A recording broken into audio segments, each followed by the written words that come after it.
অবস্থা সবার? আশা করছি সবাই ভালো আছো। আজকে আমাদের তাপগতিবিদ্যার ফিজিক্স সেকেন্ড পেপারের তাপগতিবিদ্যার সেকেন্ড ক্লাস, খুব সম্ভবত আমরা ফার্স্ট ক্লাস করেছিলাম হলো বিভিন্ন তাপগতি স্কেলগুলো নিয়ে। আজকে আমরা শিখবো তাপগতিবিদ্যার প্রথম সূত্র নিয়ে আলোচনা করব। আজকের ক্লাসটা পুরোটাই মোটামুটি থিওরিটিক্যাল, কিন্তু অনেক বেশি ইম্পর্টেন্ট। আমি আবার বলছি অনেক বেশি। তাপগতিবিদ্যার প্রথম সূত্রকে কেন্দ্র করে সৃজনশীল হয়ে অনেক বেশি, ঠিক আছে? অনেক বেশি মানে অনেক বেশি হয়। পুরো চ্যাপ্টারটাই কিন্তু এটার সাথে রিলেটেড। তাই চলো যে এই ইম্পর্টেন্ট তাপগতিবিদ্যার প্রথম সূত্রটা নিয়ে আমরা একটু আলোচনা করি এবং এটা সম্পর্কে বিস্তারিত জানি। তাহলে আশা করছি তোমরা এই টপিকটা সম্পর্কে যেই কোনো এমসিকিউ বা সিকিউ সলভ করতে পারবে। তাইলে এই সূত্রটার বিবৃতি হলো যখন কোনো সিস্টেমে তাপ শক্তি সরবরাহ করা হয়, সেই তাপ শক্তির কিছু অংশ সিস্টেমের অভ্যন্তরীণ শক্তি বৃদ্ধিতে সহায়তা করে এবং বাকি অংশ দ্বারা সিস্টেম তার পরিবেশের উপর বাহ্যিক কাজ সম্পাদন করে। এটার গাণিতিক রূপটা হচ্ছে del q equal to del u plus del ডব্লিউ। এই জিনিসটা তোমার বিবৃতি। তুমি এই জিনিসটা আগে তুলে নাও খাতায় তোলার পর এখন আমি এই জিনিসটা ব্রেকডাউন করছি। ধরো ব্রেকডাউন বলতে আমি তোমাদেরকে এটা এখন ডিটেলস পুরো বুঝাবো, যেহেতু আমার দরকার হচ্ছে না তাই আমি এটা মুছে ফেলছি এবং এটা বোঝানোর জন্য নিচ্ছি। ধরো একটা সিস্টেম বলতে কি, ধরো একটা চুলার উপরে একটা তুমি এখানে এগুলো আগুন, এই জিনিসগুলো আগুন দিচ্ছ তুমি। এই চুলাটার মধ্যে আগুনগুলো এই পাত্রে লাগতেছে, অর্থাৎ তুমি একটা চুলার উপর একটা পাত্র রাখলা। এখন তুমি যখন হিট দিচ্ছ, ধরো তুমি গ্যাসের চুলা থেকে এখান থেকে ডি কিউ পরিমাণ হিট দিচ্ছ, ডি কিউ বা ডেল কিউ, অর্থাৎ তুমি জিরো থেকে হিট বাড়াতে থাকলে আস্তে আস্তে হিট তাপ দিচ্ছ। মনে করে নিলাম তুমি ডেল কিউ পরিমাণ হিট তুমি এই পাত্রটার মধ্যে দিলে। এই পাত্রটার মধ্যে ধরো পানি আছে, এই পাত্রটার মধ্যে যে পানি আছে, এবার হবে কি, প্রথমে এই যে সিস্টেম, এটা কিন্তু একটা সিস্টেম, এই পাত্রটা একটা সিস্টেম যার মধ্যে পানি রয়েছে। এখন তোমার কি করতে হবে, যখন তুমি এখানে তাপ দিলা তখন কিন্তু ভিতরের এই যে সিস্টেমটা আছে, এই সিস্টেমটা নিজের ভিতরে কিছু অভ্যন্তরীণ কাজ করবে। অভ্যন্তরীণ কাজ মানে তার অভ্যন্তরীণ শক্তিটা বৃদ্ধি করবে। অর্থাৎ এখানে ধরো এই যে পানির অণুগুলো রয়েছে তারা ছোটাছুটি করা শুরু করবে। এই যে নিজেদের মধ্যে অভ্যন্তরীণ শক্তি বৃদ্ধি করার ব্যাপারটা, সেটাই হলো ডিইউ, অর্থাৎ বৃদ্ধি করা বা পরিবর্তন করা ডিইউ। এটা ডিইউ না বলে তোমরা ডেল ইউ বলতে পারো। ডিইউ কেন বলবো একটু পর বলতেছি। তো ডিইউ হলো এটা, মানে এই যে ভিতরে অভ্যন্তরীণ শক্তির পরিবর্তনটা ডেল ইউ। দেন এই যে পানিটা আছে, এই পানিটা বাহিরের এই যে তার চারপাশের পরিবেশ আছে, এই যে এটা একটা পরিবেশ, এই পাত্রটা বা সিস্টেমটার বাহিরে যে একটা পরিবেশ রয়েছে এটাই পরিবেশ। এটা সিস্টেম, তার চারপাশের অবস্থাটা পরিবেশ। এই পরিবেশের উপর সে একটা কাজ করবে, সেটা ডেল ডব্লিউ। এই দেখো, তাহলে তুমি ডি কিউ পরিমাণ তাপ দিলা, এই ডি কিউ তাপটা কিছু অংশ অভ্যন্তরীণ শক্তি পরিবর্তন করলো আর কিছু অংশ কাজ করলো। তাহলে এটা কিন্তু দুই ভাগে ভাগ হয়ে গেছে। তাহলে খেয়াল করো, যেই তাপটা তুমি দিয়েছো সেই তাপটা কিন্তু দুই ভাগে ভাগ হলো। তাহলে দুই ভাগে বলা যায় না এই দুইটার সমষ্টি এটার সমান।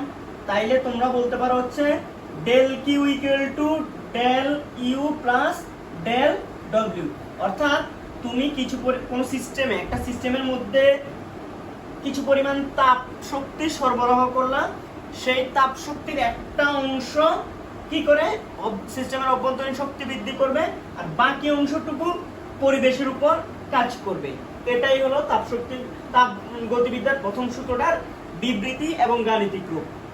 এখন আসি, এগুলো ডেল দ্বারা পরিবর্তন বোঝায়। তো আমরা যদি পরিবর্তনগুলো অনেক ছোট হয়, মানে মহাবিশ্বে তো অনেক তাপ, এই তাপের তুলনায় তোমার যদি 500 জুল 1000 জুল এরকম টাইপের কোনো কিছু হয়, বা ধর 1-2 জুল 3 জুল 5 জুল এই টাইপের কোনো পরিবর্তন হয়, ছোট পরিবর্তন হয়, তাহলে তুমি এটাকে D Q equal to D U plus D W লিখতে পারবা। কিন্তু পরীক্ষায় এটা দিয়ে অঙ্ক করলেও হবে, এটা দিয়ে অঙ্ক করলেও হবে। তুমি যে কোনো একটা সূত্রই লিখলেই হবে। তাপগতিবিদ্যার প্রথম সূত্রের গাণিতিক রূপ এটাকেও বলা যেতে পারে, এটাকেও বলা যেতে পারে। এটা দিয়ে ওভারঅল পরিবর্তন বোঝায় আর এটা দিয়ে ছোট ছোট পরিবর্তন বোঝানো হয়। ঠিক আছে, আশা করছি তোমরা তাপগতিবিদ্যার প্রথম সূত্রটার গাণিতিক রূপ সম্পর্কে তোমরা একটা আইডিয়া পেয়েছো। এখন আমি তোমাদেরকে কিছু জিনিস ক্লিয়ার করব। সেই জিনিসটা হলো তাপগতিবিদ্যায় 4টা তাপগতীয় পরিবর্তন রয়েছে। কি বলা হয় এগুলাকে? তাপগতীয় পরিবর্তন। এই তাপগতীয় পরিবর্তনগুলোর ক্ষেত্রে এক একটার ক্ষেত্রে কিন্তু এই তাপগতিবিদ্যার প্রথম সূত্রটার রূপ এক এক রকম হয়। বিভিন্ন তাপগতীয় প্রক্রিয়া, তাপগতীয় প্রক্রিয়া, এই তাপগতীয় প্রক্রিয়াগুলো কি কি? একটা হচ্ছে সমচাপ প্রক্রিয়া, সমচাপ প্রক্রিয়া। একটা হচ্ছে সম আয়তন প্রক্রিয়া,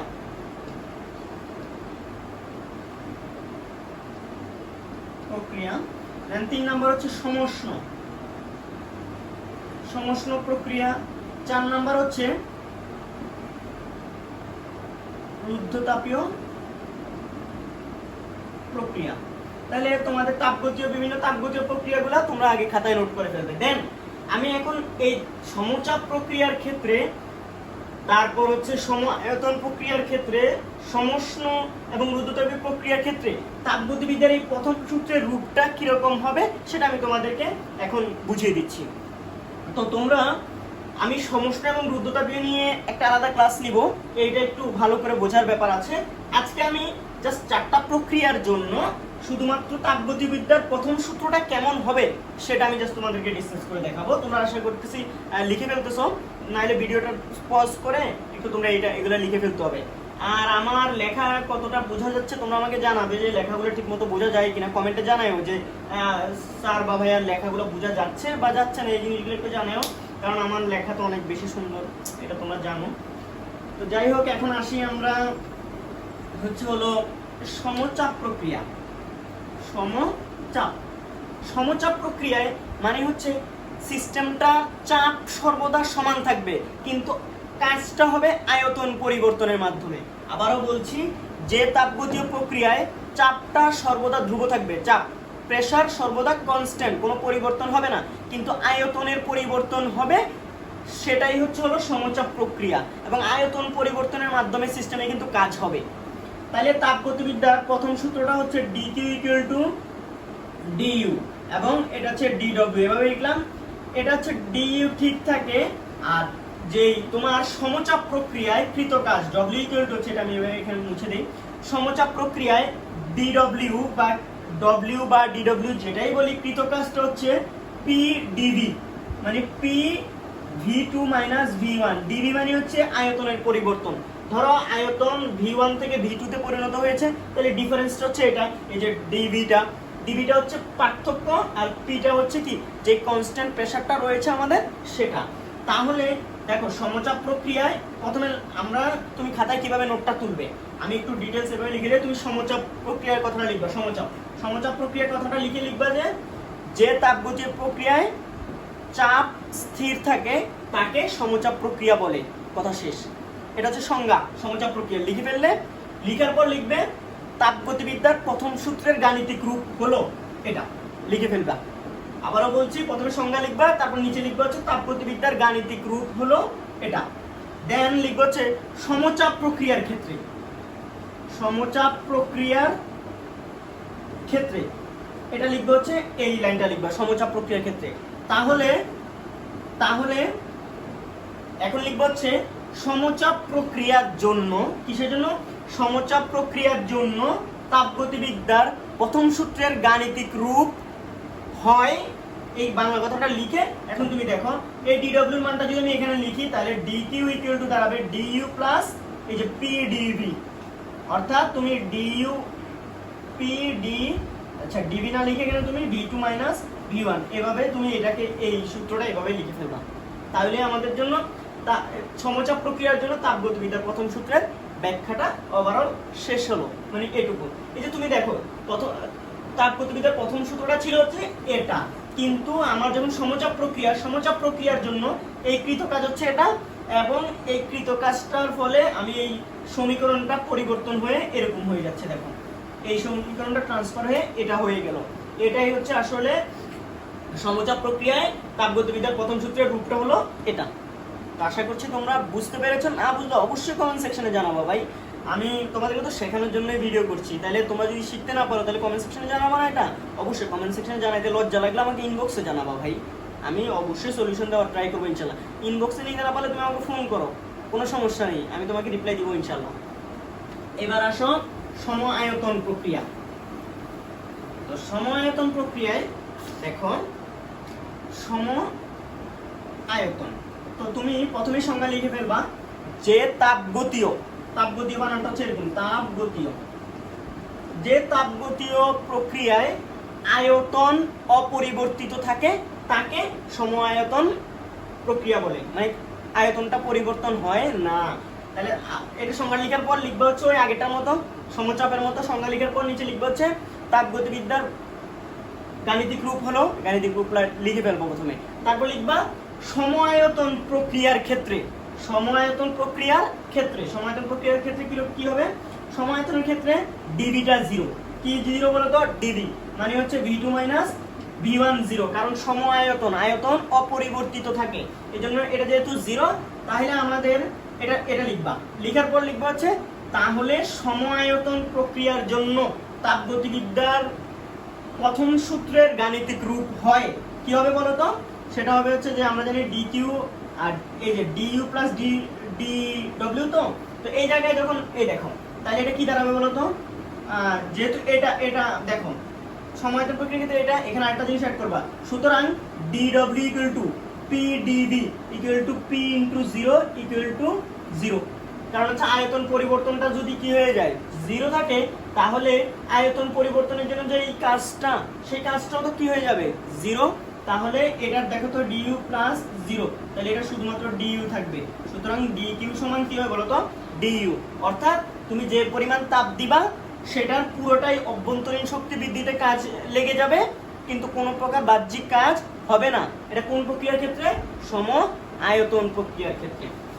আশা করছি তোমরা এই রূপটাও বুঝতে পারলা। তাহলে পরীক্ষা যদি এমসিকিউ আসে যে সম আয়তন প্রক্রিয়ায় তাপগতিবিদ্যার প্রথম সূত্রের গাণিতিক রূপ কোনটি, এটা, তারপর যদি বলে যে সম আয়তন প্রক্রিয়ায় কৃত কাজ কত, 0, যদি বলে সম আয়তন প্রক্রিয়ায় আয়তন পরিবর্তন কত, ডিভি মানে আয়তনের পরিবর্তনটা 0, একই জায়গার মধ্যে কতগুলো প্রশ্ন আসতে পারে তুমি চিন্তা করেছো?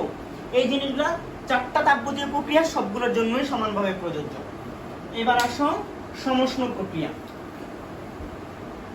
কি প্রক্রিয়া? সমষ্ণ। সমষ্ণ প্রক্রিয়ার সংজ্ঞাটা আমি মুখে বলছি, যে তাপগতীয় প্রক্রিয়ায় সিস্টেমের তাপমাত্রা অপরিবর্তিত থাকে, তাপমাত্রা অর্থাৎ তাপমাত্রা পরিবর্তিত হয় না। আমি আবারও বলছি, যে তাপগতীয় প্রক্রিয়ায় সিস্টেমের তাপমাত্রা অপরিবর্তিত থাকে, অর্থাৎ অভ্যন্তরীণ শক্তি পরিবর্তিত হয় না, তাকে সমষ্ণ প্রক্রিয়া বলে। এই সংজ্ঞাটা লিখে ফেলবা তোমরা, এটা কথাটা একবার রিপিট করে ভিডিওটা দেখে নিয়ে লিখে ফেলো। তাইলে তাপমাত্রা অপরিবর্তিত থাকে মানে ∆T 0 অপরিবর্তিত, তাহলে আচ্ছা এটা লেখার পর সংজ্ঞাটা লিখবা, ঠিক সেম ভাবে লিখবা হচ্ছে তাপগতিবিদ্যার প্রথম সূত্রে গাণিতিক রূপটা লিখে ফেলবা dq equal to du plus dw, তারপর লিখবা সমষ্ণ প্রক্রিয়ার ক্ষেত্রে dt ইকুয়াল টু এটা, সুতরাং du ইকুয়াল টু 0। কেন বললাম? দেখো যে কোন একটা সিস্টেমে অভ্যন্তরীণ শক্তির পরিবর্তনটা তাপমাত্রার উপর নির্ভর করে, তাপমাত্রা পরিবর্তন যদি না হয় অভ্যন্তরীণ শক্তির পরিবর্তনও হবে না, তাহলে সমষ্ণ প্রক্রিয়ার ক্ষেত্রে অভ্যন্তরীণ শক্তির পরিবর্তনটা 0। তাহলে লিখবে, এবার নিচে লিখবা, এটা তো লেখা হলো এটা সমষ্ণ প্রক্রিয়ার ক্ষেত্রে এটা, তাহলে লিখবা সুতরাং সমষ্ণ প্রক্রিয়ার ক্ষেত্রে তাপগতিবিদ্যার প্রথম সূত্রের গাণিতিক রূপ হয়, তাহলে বলো তো কি হবে? dq du dw, তো দেখো এটা যেহেতু 0 এটার জায়গায়, তাহলে dq equal to 0 plus dw, তাহলে সুতরাং dq ইকুয়াল টু হবে dw। তাহলে বলা যায় না এই ক্ষেত্রে যে তুমি যে পরিমাণ তাপ শক্তি সরবরাহ করলা পুরাটাই কিন্তু কাজে পরিবর্তন হয়েছে, অভ্যন্তরীণ শক্তি পরিবর্তনে কোনো তোমার শক্তি লাগেই নাই। তাহলে এই ক্ষেত্রে পরীক্ষায় এমসিকিউ আসবে যে সমষ্ণ প্রক্রিয়ায় তাপমাত্রার পরিবর্তন কত? 0, অভ্যন্তরীণ শক্তির পরিবর্তন কত? 0।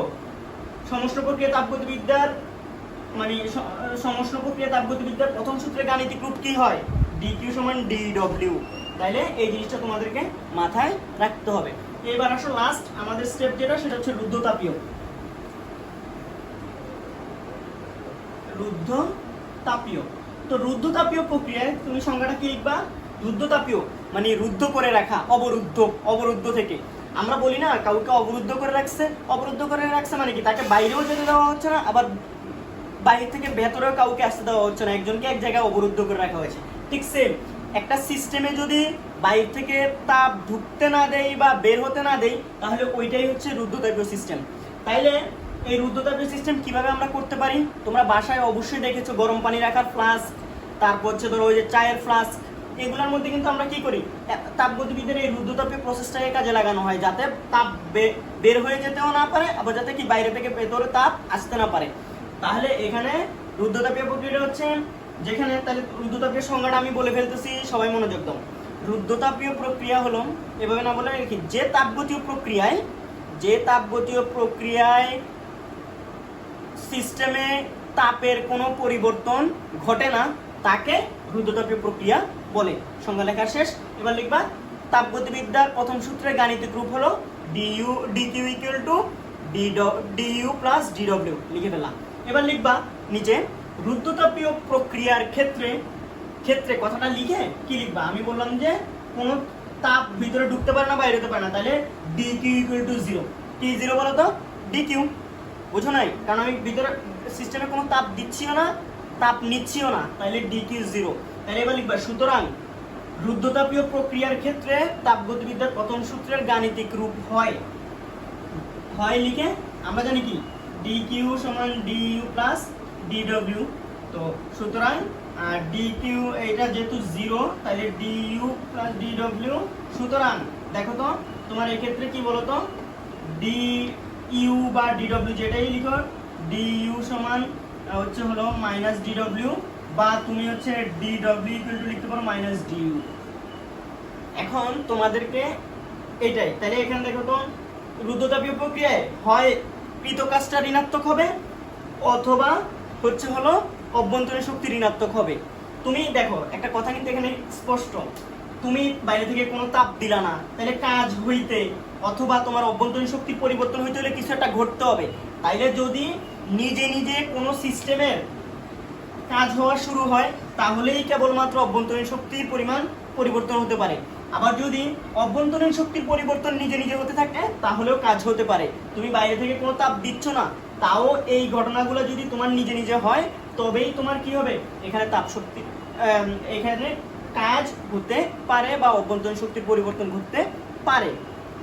আশা করছি তোমরা একটু হলেও বুঝবা, না বুঝলে অবশ্যই জানাবো আমাকে, আমি উত্তর দেওয়ার চেষ্টা করবো ইনশাল্লাহ। এখন একটা কথা বলি তোমাদেরকে, এই যে মাইনাস দ্বারা এখানে অনেকগুলো ব্যাপার আছে, আমি এই জিনিসটা একটু ক্লিয়ার করে দেই, তোমরা এই জিনিসটা জানা খুবই দরকার। যে দেখো ডিকিউ সমান ডিইউ প্লাস ডিডব্লিউ, এখানে একটা ব্যাপার আছে। এটা যদি দেখো, এটা তোমরা নোটটা তুলবা, এটা নোট দিয়ে তুলবা, এটা লাস্টের দিকে সবগুলো প্রসেস লেখার পর নোট এটা লিখবা। ডিকিউ দুইটা ব্যাপার হইতে পারে, কি কি হইতে পারে, পজিটিভ হতে পারে, নেগেটিভ হতে পারে। মানে ডিকিউ এর মানটা কখনো যদি তোমার কোথাও পজিটিভ আসে, তাহলে বুঝবা যাচ্ছে সিস্টেমে তাপ সরবরাহ করা হচ্ছে বা বৃদ্ধি পাচ্ছে। কথাটা বুঝো, তুমি যদি বাইরে থেকে কোনো তাপ সিস্টেমে দাও বা সিস্টেমটার তাপ বাড়তেছে, তাইলে হবে তোমার ডিকিউটার মানটা পজিটিভ, ঠিক আছে। আর যদি নেগেটিভ আসে, এটা দ্বারা বুঝাচ্ছি আমি নেগেটিভ, যদি নেগেটিভ আসে তাহলে বুঝবা হচ্ছে সিস্টেম থেকে তাপ হ্রাস হয়ে যাচ্ছে, মানে তাপ বের হয়ে যাচ্ছে, ঠিক আছে। কোনো সিস্টেমে তাপ অনেক উত্তপ্ত একটা জিনিস, আস্তে আস্তে সেটা থেকে তাপ বাইরে হয়ে যাচ্ছে, তাহলে তখন তাপটা যদি নেগেটিভ আসে, তাহলে বুঝতে হবে ওখান থেকে তাপ হারিয়ে যাচ্ছে। এখানে তাহলে বলবো যে সিস্টেম হতে তাপ হ্রাস পাচ্ছে, নোটের মধ্যে এটা 1 নাম্বার, ঠিক আছে। এরপর আসবে 2 নাম্বার। 2 নম্বরে এটাও কিন্তু ধনাত্মক ঋণাত্মক হতে পারে। ডিইউ যদি তোমার পজিটিভ আসে, তাহলে বুঝবো হচ্ছে অভ্যন্তরীণ শক্তি বৃদ্ধি পাচ্ছে। কি হবে এটা, অভ্যন্তরীণ শক্তি বৃদ্ধি। আর যদি কখনো ধরো এই ডিইউ এর মানটা তোমার ঋণাত্মক আসে বা অভ্যন্তরীণ শক্তি হ্রাস পেয়েছে তোমার প্রশ্নে বলা থাকে, তাহলে তোমাকে বুঝে নিতে হবে ওই মানটা ঋণাত্মক, ঠিক আছে, অভ্যন্তরীণ শক্তি হ্রাস। আমি কোথাও যদি এরকম ডট ডট দিয়ে লিখি, তোমরা ডট ডট দিয়ে লিখবে না। নোট খাতায় কখনো ডট ডট দিয়ে লেখা উচিত না। নোট খাতায় এই পুরো জিনিসটা লিখবা, অভ্যন্তরীণ শক্তি হ্রাস, এই কথাটা এখানে লিখবা। আশা করতেছি তোমরা জিনিসটা বুঝতেছো। আবার এবার আসো তোমাদের জন্য হচ্ছে হলো একদম লাস্ট পয়েন্ট, সেটা হচ্ছে ডিডব্লিউ। ডিডব্লিউ দুই রকমের হতে পারে, একটা পজিটিভ একটা নেগেটিভ। পজিটিভ যদি হয়, পজিটিভটা কি? পজিটিভটা বুঝাবে পরিবেশের উপর কাজ, পরিবেশের উপর কাজ, অর্থাৎ সিস্টেমটা পরিবেশের উপর কাজ করছে। আর যদি এটা নেগেটিভ হয়, নেগেটিভ হলে বুঝতে হবে যে পরিবেশ সিস্টেমটার উপর কাজ করছে। কি হবে এটা? পরিবেশ সিস্টেমের উপর কাজ করছে। এটাই হচ্ছে আসলে তোমার এই ক্লাসের মূল ব্যাপার স্যাপার। আশা করছি তোমরা এই নোটগুলো তুলে। আর যে কোনো ব্যাপারে আমাকে তুমি ইনবক্সে জানাতে পারো, যে কোনো সমস্যার কথাও জানাতে পারো, বা কোনো বিপদের কথাও তুমি আমাকে শেয়ার করতে পারো। আর যারা ক্লাস করেছো সবাই কমেন্ট বক্সে জানাবো যে আমি ক্লাস করেছি স্যার। তো সবাই ভালো থেকো, আল্লাহ হাফেজ।